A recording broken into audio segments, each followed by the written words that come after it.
Hello again, Sue. Hello.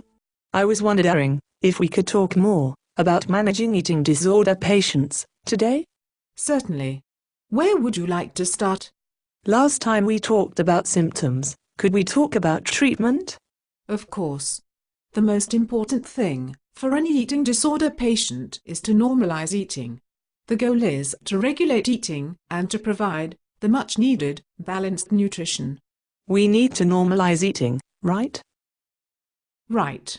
For anorexic patients, it would be wise to follow the inpatient regime of 3 meals and 3 snacks every day.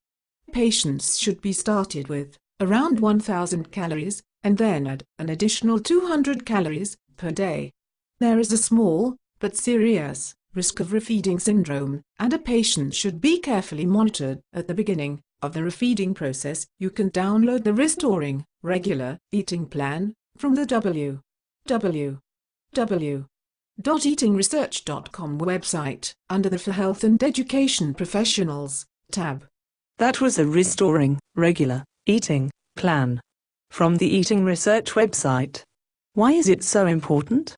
This meal plan contains high quantities of 4 essential nutrients that are very important at the beginning of refeeding: potassium, phosphorus, calcium, and fluid. These elements are a gentle introduction to food, so that the body systems that deal with food can gradually return to normal working order. This is only a temporary meal plan, and calorie intake may need to be considerably higher for anorexic patients than the recommended normal daily intake. This is needed in order to repair the damage to the internal organs, as well as to gain the needed weight for recovery from anorexia.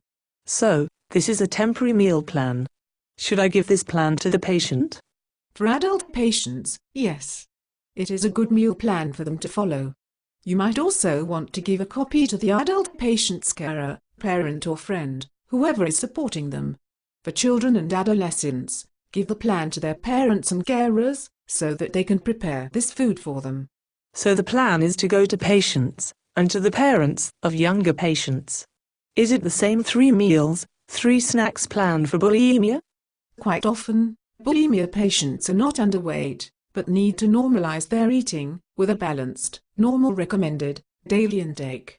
Again, the inpatient setting of 3 meals and 3 snacks maintains their blood sugar levels and often reduces the urge to binge. They also need to be aware of their phosphorus, calcium and fluid levels. Special attention needs to be paid to their potassium levels. 3 meals and 3 snacks, with the patient sitting quietly for an hour after each, to make sure they don't purge. Visits to the bathroom should be supervised. There is a very good food plan on the Marcia Herring website. The calorie intake required by a bulimia patient will depend on their physical state. They require normalized eating to achieve and maintain a steady, healthy weight. And for binge eating? I am assuming that normalized eating is still the goal. Yes, you are right. The plan helps a binge eating disordered patient to become accustomed to regular eating habits and a balanced, normalized calorie intake. They, too, should be supervised between meals to make sure they do not gain access to food for binging. Just because they are not underweight does not mean that their heart is not under terrible strain. So, once I have discussed an eating plan, what comes next? It would be good if you could develop a therapeutic relationship with the patient and with the family. It is important that it is emphasized to the family that they did not cause this, and that eating disorders are a serious and often lethal mental illness. It is not the patient's fault. They did not choose it. This is not a lifestyle choice. The patient is not being stubborn, difficult, or willful, but is being overtaken by extreme anxiety and fear, and they need to be treated gently, kindly, and caringly. This does not mean that the parents and carers give in to the eating disorder. The patient needs to stick to the meal plan of 3 meals and 3 snacks. It means the parents and carers should gently but firmly support the patients through meal times and through any anxiety before and after meals. It is not that a patient won't eat, more that they can't eat without loving, kind support. This is extremely important to understand. How do parents and carers learn more about this kind loving support? This is where I would divide the carers into two groups. Those who are dealing with adult and longer-term patients, and those dealing with early intervention or children and adolescent patients. Okay, two groups of carers. One for adult and longer-term patients and one for early intervention and younger patients. Why is that? All parents and carers have a very important role to play in recovery. In fact, their role is often vital, as they are there all the time to love and support the patient. Those who are dealing with adult and longer-term patients may have a different relationship with their child, especially if the patient has been sick for a while. This adult patient carer group may benefit hugely from motivational interviewing. More information about this can be found on the Eating Research website. They can also find some useful books and websites there. There is a download called Toolkit for Carers on the Eating Research site, which is useful for all carers, but especially useful for those caring for an adult or longer-term patient. And for younger patients? Usually, before the onset of the eating disorder, parents bought, prepared and served their food. It is very difficult for a younger patient to manage their own food plan, so the parent will have the role of preparing and serving the food to relieve some of the anxiety for a younger patient. It is vital to stress to parents that they play a very important role in recovery and that their child needs a kind, calm atmosphere. They too might benefit from motivational interviewing. Are there any other resources for carers?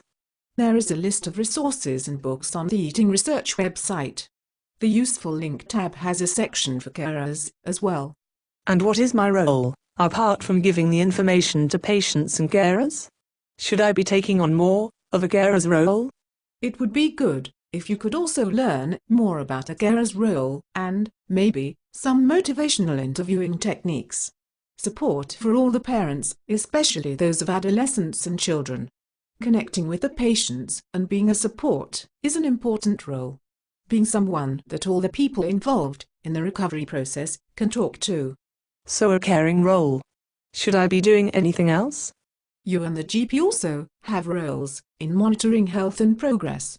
By weighing the patient regularly and charting their progress, giving dietary advice, and establishing long-term nutritional health for the patient. The patient should have regular checks for hydration, postural blood pressure and pulse measurements, blood tests, and an ECG taken by you or the doctor. The patient will also need an appointment with a doctor to check for signs of depression, suicidal thoughts, and any self-harm issues. If the patient is very underweight, they may require a bone scan. These tests can be found in the Guide to Medical Risk Assessment on the Eating Research website. How do I know if the patient is on the right track and is recovering from their eating disorder? What should I be looking for? For an anorexic patient, the recommended weight gain is between 1 and 2 pounds per week. They need to be moving towards their specific target weight range for recovery.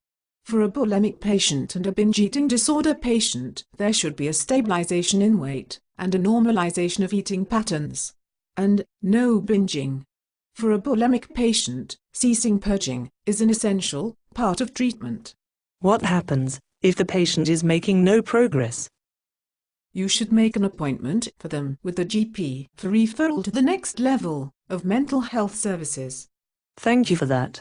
It has given me a much clearer idea of what my role is. You are welcome, Sue. Next time we will talk about weighing and target weight ranges.